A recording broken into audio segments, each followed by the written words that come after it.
The Elizabethtown School Board in Lancaster County met tonight considering whether to take a book out of the school library because of sexually explicit content. Newsday's Amber Gerard live at the school with more. Amber.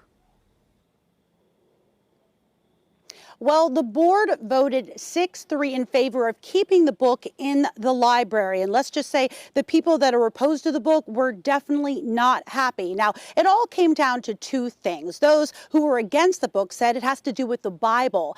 And those that wanted the book in the library say they have the right to choose which books their children read. It's called Me, Earl, and the Dying Girl. The book is about a 17-year-old boy whose mother asked him to reach out to his friend Rachel, who's dying from leukemia. At first, he doesn't take her condition seriously, but eventually it affects him profoundly.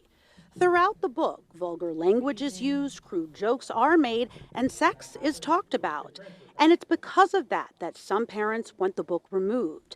Their argument, it encourages sexual behavior and the use of profanity, both of which go against the teachings of the Bible. There are consequences when evil is planted in a child's mind. The effort to normalize this type of filth in our children's minds is the normalization of evil. Those in favor, though, say it's written through the eyes of a teenager, and other teenagers can identify with that.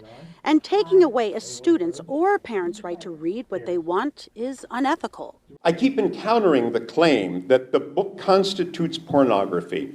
To this I say, yikes.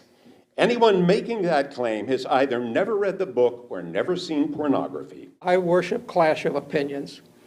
I worship the free interchange of ideas. I do not worship telling other people what they can read or what they cannot read. And something to note, the book has been in this school library since 2012, so 10 years, but it only became an issue last year. And the school tells me that each week it sends out a form to parents, and they can list on that form what books they don't want their children to check out. In Elizabethtown, Amber Gerard, WGAL News 8.